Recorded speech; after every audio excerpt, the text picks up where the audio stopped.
12월 14일 셀트리온 방송을 시작하겠습니다. 자, 간밤 FOMC가 있었죠? 셀트리온의 공매도 누적 잔고가 폭발적으로 줄어들면서 역사상 최저 잔고를 깨버렸습니다. 누적 잔고, 공매도 누적 잔고와 대체 잔고가 동시에 줄어들고 있죠. 그리고 셀트리온은 아래 꼬리를 강하게 달아주면서 매수세가 들어오게 되면서 오늘도 상승 마감, 간다는 시그널을 시장에 명확하게 해주고 있습니다. 자, FOMC 정리와 함께 전반적인 상황을 쭉 한번 정리해 보시지요. 자, 먼저 FOMC부터 정리하고 가겠습니다. 지금 보시는 화면은요, 하나투자증권의 채권 전략 애널리스트인 김성수 채권 전략 애널리스트를 기반으로 해서 FOMC를 짤막하게 정리해 보겠습니다. 오늘이 가장 높은 날, 기준금리죠. 12월 FOMC, 기준금리 5.5로 만장일치 동결. 제롬 파월 의장은 통화 정책은 충분히 긴축적이거나 그 비슷한 수준에 위치하지만 여전히 물가가 높고 불확실성이 존재함을 정책 결정 배경으로 설명하였다. 자, 그리고 점도표 2024년 말 기준금리 점도표 중간값은 5.125에서 4.625로 하향 조정하였다. 자, 미디어에서 이제 연준의 기준금리 인하가 생각보다 빨라질 수 있어 비둘기적으로 해석을 하면서 굉장히 긍정적인 시그널이 전해지면서 전 세계 시장이 반등에 나왔다. 이렇게 설명을 하고 있습니다. 그런데 저는 미국의 기준금리 인하 소식은 상당 기간 딜레이 될 수 있다고 보고 있어요. 즉, 연준의 기준금리 동결 구간은 상당히 오랫동안 진행될 확률이 무척 높다. 여기 정리를 해주고 있는데요. 경제 전망치도 주목할 필요가 있다. 차후 데이터 딤패턴드 제롬 파월 연준 의장은 향후 정책 경로는 전적으로 데이터에 달려있음을 강조하였다. 데이터 디펜던트에 따라 기준금리는 결정된다. 그 데이터 전망치는 여전히 수치와 크게 다르지 않으며 경기, 물가, 고용 모두 연준이 원하는 수준까지 내려오는 데는 시간이 필요해 보인다. 인하 횟수는 기존 전망을 상회할 수 있겠으나 인하 시점은 결코 빠르지 않을 전망이다. 저 또한 동의하는 부분입니다. 이분과 결을 같이 하고 있다. 기준금리 인하는 상당 구간 딜레이되고 연준의 동결 구간이 장기간 이어질 수 있다고 보고 있습니다. 해외 IB 12월 FOMC 비둘기파적이다. 이렇게 시장이 해석을 했고요. 내년 6월에서 7월 금리 인하를 예상을 한다. 시장 전망과 다르게 한국은행은 미국 연준의 고금리 장기화 가능성이 높다. 저는 이 부분에 전적으로 동의합니다. 한은은 미국의 경우 금융시장의 상황의 긴축 적도에 대한 불확실성이 높고 각종 경제 지표가 엇갈림에 따라 인플레이션의 목표 수준을 수렴을 확신할 수 있을 때까지 오랜 기간 긴축 기조가 유지될 가능성이 있는 것으로 전망했다. 주요국 중앙은행들도 사실상 금리 인상 사이클은 종료될 가능성이 커진 것으로 보이지만 높은 수준의 금리가 시장 기대보다 장기간 지속될 가능성은 높은 상황이다. 한국은행은 미국의 기준금리가 장기간 고착화될 가능성이 높다. 옐런 미국 재무장관, 전 연준 의장이죠. 인플레이션, 내년 말 연중 목표 2%에 도달하. 이걸 바꿔 말하게 되면 연준의 금리 인하는 내년 말에 나올 수도 있다. 이렇게 받아들일 수도 있겠죠. 금리 동결 구간 동안에 시장의 랠리가 펼쳐질 확률이 높은 겁니다. 금리 인하가 나오면 시장이 빠그러질 확률이 높다고 제가 일관되게 말씀을 드렸죠. 그 말을 정리를 하면은요. 여기 볼게요. 미국의 장기 금리 동향입니다. 2004년도부터 2006년도까지 계속되는 장기간의 금리 인상 구간이 있었어요. 그리고 2006년 6월인가 7월부터 동결 구간에 들어가서 2007년 10월 그 기준점까지 금리 동결에 들어가게 되면서 시장은 랠리를 펼칩니다. 약 1년이 넘는 기간 동안 금리 동결 구간. 그리고 2007년 10월 이후에 금리 인하 시그널과 함께 미국발 경제 위기가 오게 되죠. 제로금리까지 금리를 낮추게 됩니다. 자, 이 종이 한 장에, 이 그림 한 장에 많은 의미를 내포하고 있는데요. 직접 돌아가 보시죠. 그때로 돌아가 보면 되죠. 2004년, 5년, 6년, 7년, 8년. 자, 보시면 확인이 보이시죠? 연준이 금리 인상기 때 시장은 계속 상승을 유지합니다. 원래 금리 상승기에 경제 펀더멘탈이 받쳐주면서 금리를 올릴 때 주가는 상승합니다. 그리고 2006년 6월, 7월 이 기준점이죠. 이때 바닥을 찍고 동결 구간에 들어가게 됩니다. 그리고 물량을 소화하면서 자, 계속 물량을 소화하고 이게 하나하나가 주봉이에요. 작지 않은. 또 차익 실현 물량 나오고 물량을 소화하고 또 차익 실현 물량이 강하게 나오고 마지막으로 물량을 소화하고 고점을 딱 찍고 금리 인하 시그널과 함께 경제는 박살납니다. 그리고 자산시장도 박살나게 되죠. 보시면 나스닥이 2861부터 1268까지 완전히 박살나게 돼요. 저는 지금 이때와 유사하다고 보고 있습니다. 동결 구간 동안에 시장이 먼저 달렸죠. 그쵸?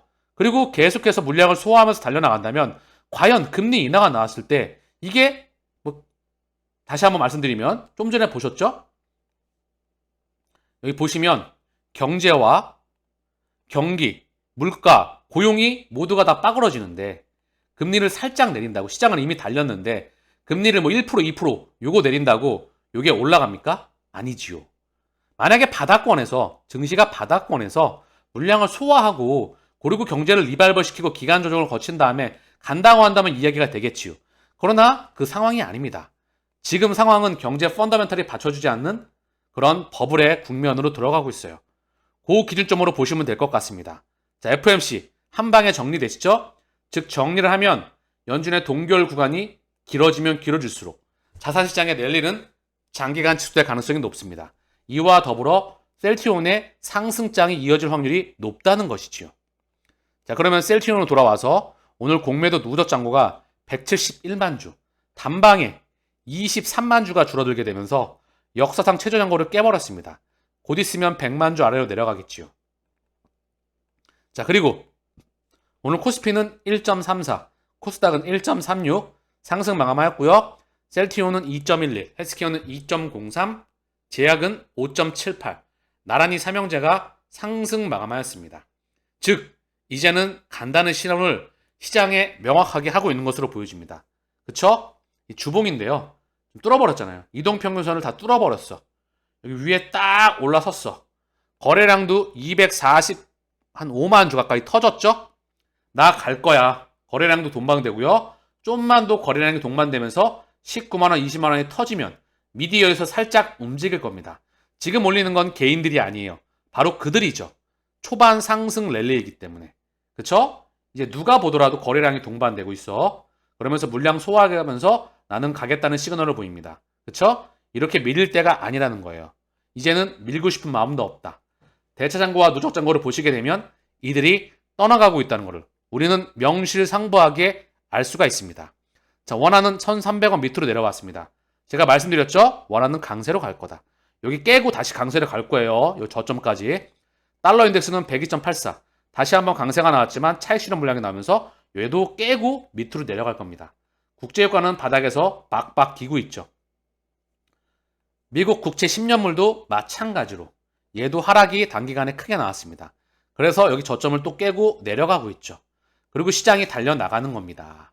FOMC를 기술적으로 비둘기적으로 해석한 것도 있으나 금리 인하는 시장이 생각한 것보다 조금 딜레이가 되고 오히려 장기간 고금리가 유지가 되는 게 버블이 더 오랫동안 유지가 될 가능성이 무척 높습니다. 자, 정리를 하면은요. 합병 앞던 셀트리온 13개월 만에 18만 원 벽 뚫었다. 셀트리온 삼형제 동방 강세, 증권사 합병으로 종합 헬스케어 기업 될 것. 글로벌 빅파마의 전초전이죠. 결국 간다고 보시면 될 것 같고요. 자, 이제 여러분도 아시겠죠? 갈 수밖에 없습니다. 갈 수 있는 모든 조건이 다 갖춰져 있습니다. 안 가는 게 이상한 거죠. 오늘 공매도 매매 비중은 5.05, 거래량은 244만 주, 오늘 2.11 상승 마감. 헬스케어는 공매도 매매 비중 0.05, 거래량은 460만 주, 얘도 터졌어요. 오늘 등락률은 2.03. 제약은 공매도 매매 비중 0.58, 거래량은 66만 7천 주, 오늘 5.78 상승 마감하였습니다. 셀트리온이 244만 주, 헬스케어가 460만 주, 거래량이 터졌다. 명실상부하게 간다고 우리에게 시그널을 주고 있습니다. 자, 삼형제의 수급을 간단히 보고 마치겠습니다. 이제 여러분들 많이 기다리셨고요. 셀트리온 세 번째 폭등 구간, 제가 진짜 일관되게 말씀을 드려왔죠. 폭등 구간이 시작되었습니다. 그동안의 한풀이를 할 수 있는 시간이 다가온다는 거죠.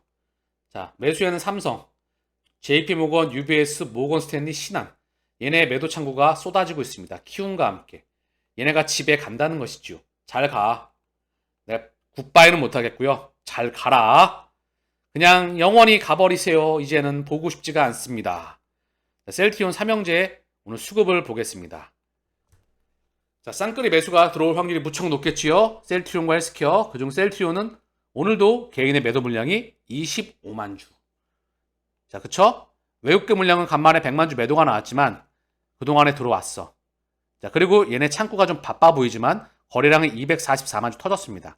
다시 외국계 창구가 플러스로 바뀔 거예요. 기간은 126만 주, 그중 연기금이 25만 주 들어왔습니다. 하나, 둘, 셋, 넷, 다섯. 얘네가 5거래를 연속 담고 있네요. 왜 이렇게 또 연속적으로 담죠? 아주 장기간 동안 매도만 하다가 왜 이렇게 싸게 팔고 비싸게 담고 있을까요? 연기금이 말입니다. 그쵸? 참, 얘네의 투자 기준은 무엇일까요? 자, 헬스케어의 수급을 보겠습니다. 외국의 창구를 통해서 100만 주. 오늘 들어왔고요. 400만 주 들어오고 있고요. 개인이 무려 49만 주 매도. 기간은 58만 주 매도가 나왔지만 연기금이 13만 주. 금융투자가 119만 주 매수했고요. 오늘 투신이 매도의 주체였습니다. 얘 또한 기간들이 플러스로 전환될 겁니다. 셀트리온은 이미 기간이 플러스가 전환됐고요. 다시 외국계 창구로도 플러스로 전환될 겁니다. 이 매도 물량 100만 주도 제가 봤을 때 과연 플러스로 전환되는데 얼마나 걸릴지 그다지 오래 걸려 보이지 않습니다. 개인 창구를 통해서 275만 주. 지금 개인이 매도하고 있지 않죠? 진짜 찐개들은. 그거는 참고하시면 될 것 같고요. 그들의 물량일 가능성이 높다고 보고 있습니다. 셀트리온 제약은 외국인 기관 각각 7만 6천 주, 6만 주 순매수, 개인은 13만 2천 주 매도가 나왔습니다. 여러분들이 보시기에도 이제 우리 시간 도래했습니다. 그리고 그 시간이 얼마나 걸리는지는 6개월, 7개월, 8개월, 내년도 기준일 것 같아요. 대략적으로. 내년도 한 중반부 기준점 될까요? 그때 셀트리온의 폭발적인 상승세를 볼 수 있지 않을까. 첫 번째, 두 번째, 이 첫 번째, 두 번째를 능가하는 그 주가 상승폭을 보게 될 거라 생각을 합니다. 많이들 고생하셨고 편안하게, 우직하게 평상시와 똑같이 동행하시죠. 오늘 방송은 여기서 마치겠습니다. 감사합니다.